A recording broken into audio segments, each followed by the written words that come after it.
CV and a resume are both very important documents to have. If you want a faculty position or research position, a CV is the document you want. But if you want to apply for a position in business and industry, it's very important to have a resume as well. And that's what today's presentation is going to be about. Many people think that someone with a PhD is out of it, quote unquote. In other words, you know a lot about teaching, you know a lot about research, but not a lot about what goes on in business and industry. So the purpose of a resume is to show people that you know a lot about business and industry and that you can make a very valuable contribution. What are the basic differences between a CV and a resume? Now, a CV is very long. It can be as long as it needs to be. It is a full list. It comes from the word curriculum vitae, meaning course of life, and just as the name suggests, you can have everything in it. It doesn't have to be tailored to a specific position. It's a document that has many uses and is very vital to have. But when it comes time to apply to business and industry, the rules change. So you want to convert it to a document that is 1 or 2 pages at the most. Now, if you can't get it on 2 pages, you must move on to a third. It's not going to hinder you that much. But 1 or 2 pages is definitely the ideal. Now, one of the main differences between a resume and a CV is that the resume captures the highlights, the most important and relevant qualities that you have that dovetail with a job description. So you're not going to include everything you've done, both professionally and academically, the way you did when you wrote a CV. You may want to even abbreviate your lists of publications and other achievements, and you would abbreviate them by saying selected this or selected that, because you want your resume tailored to a specific position. One thing we need to discuss are the differences between a resume and a federal resume. There are some differences there. For example, the federal resume can be as long as a CV. It doesn't have to be a short document. It can be something that includes the full range of your academic skills as well as your experience. But what you want to do probably is to use the resume builder that's part of usajobs.gov. This gives you fields that you can fill in and you can tailor it to a specific opening. In fact, you can have 5 different resumes in the federal resume builder so that you can apply for a job with the right information, and it is very detailed. We'll talk more about that in a moment. Then, different from a resume, it's going to be a regular resume is a lot shorter, has the basic facts, and almost always isn't pasted into a text box. It's a standalone document that's sent as either a Word document or a PDF. Here's some more detail about the federal resume. So as I said before, it can be a lot longer, but you want to pitch it toward a specific position. That's the reason why you might have numerous resumes in the resume builder. You're expected to have very detailed information that you don't have on the CV, which is in the federal resume. For example, supervisor's name, zip codes, rates of pay, hours worked, all sorts of information that you might think is totally unnecessary, but they want it for federal jobs. You're able to come up with the skills that match the job through your coursework, your jobs, your leadership positions, your service. You can go into detail about these to extract the skills that are going to show that you're a match. So begin by going to usajobs.gov and you can find federal jobs. Then you can use the key words and key responsibilities from those jobs to kind of set up your resume in order to capture those jobs.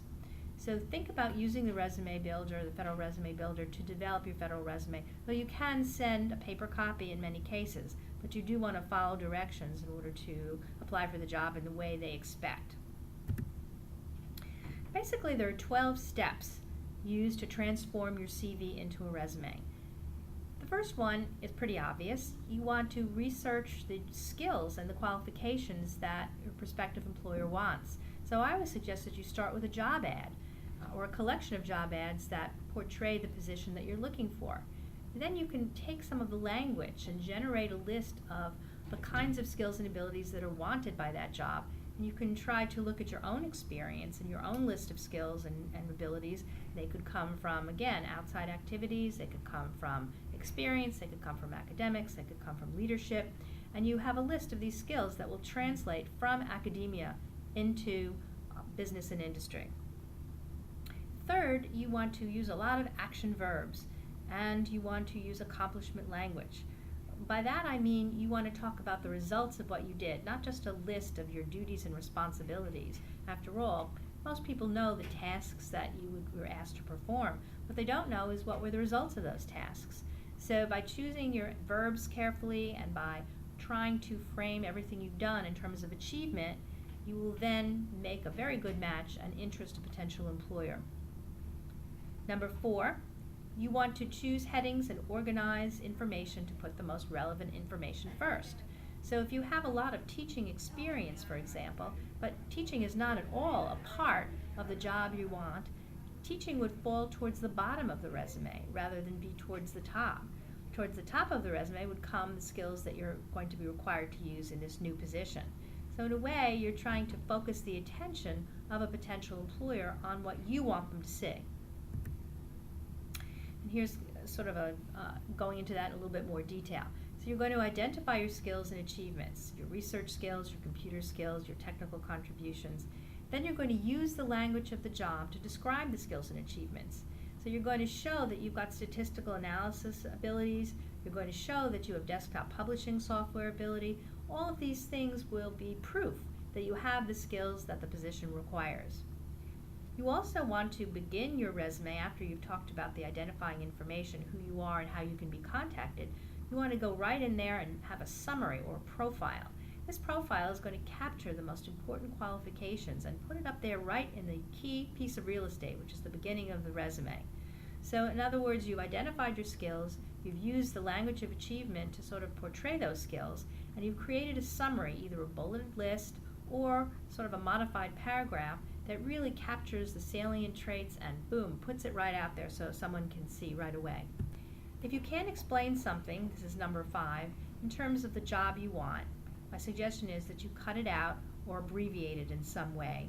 There's no point in a resume in having a lot of valuable information that is totally irrelevant. Now I say valuable because it's very valuable to you in your career. It's just not valuable when it comes to the job you're applying for. So my suggestion there might be to have your CV in hand and let people know that your CV, which contains all of this extra information, is available for them to see if they want to see. And you could say something like that at an interview. You could also say something like that in your cover letter. So you're not getting rid of this material, but you're putting it in such a way that people know it's available, but you also have just the information that's related to the job on your resume. You want the formatting to be clear on your resume. You want it to be consistent.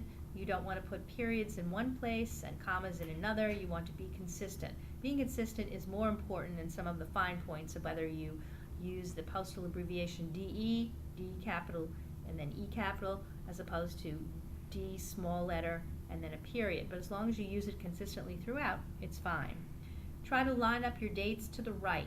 Keep it consistent. The reason I suggest right, and that would be by the last digit, is because people read from left to right, and clearly the most important material is not the dates, it's what you've done. So setting it up in that way puts the emphasis on what you've done. Later on come the dates. Bullets are very useful in a resume because you can point out certain things that you want others to focus on.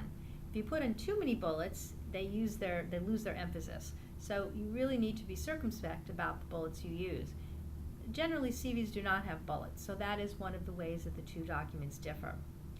You want to try to condense your material, as we said before. 2 pages is fine. 3 pages is a little bit long, but if you can do it, that's what you should do. You absolutely want to proofread. It's no good to say you've got all these skills and abilities when you have misspellings and it's clear that you didn't use spell check, or in some cases, certain things, some constructions have gotten in there and you just aren't aware of them. We tend to need other people to proofread our material. We don't see the errors that we make on our own material. And then last but not least, you're going to send your resume out, and it's probably going to be sent out electronically as either a Word document or it's going to be sent out as a PDF. You want to follow directions, and you want to tell other people that you know how to follow directions, that you can please them and send your document the way they want it sent. But you also want to have a final print copy on good quality paper that you can bring along with you to an interview, that you can share with other people at a conference. So having a number of different forms of your resume plus a CV makes you more marketable and makes you more flexible when it comes to applying for positions. It's very important to create a plain text version of your resume to paste into text boxes or emails. Sometimes directions will say to do this, and if you don't have a document that's specially prepared, you're at a disadvantage. Basically, plain text simply means that most of the formatting has been removed. Everything is justified to the left-hand margin, and you also use dashes and use capital letters to make your points. What you want to do is be very able to follow directions. Whatever they want, you have to be flexible. If they ask you for a plain text document or a Word document, you want to be able to do that. Now, you also want to think about creating separate documents for certain categories, such as publications and references. Lots of times people will be expected to produce references, but not immediately, or they'll be expected to produce references, but not directly on the resume. So by having a separate document with a heading that has your name and all the identifying information, the word references, and then the names, addresses, phone numbers, and email addresses of your references is very helpful, and you can produce it if you're requested to do so.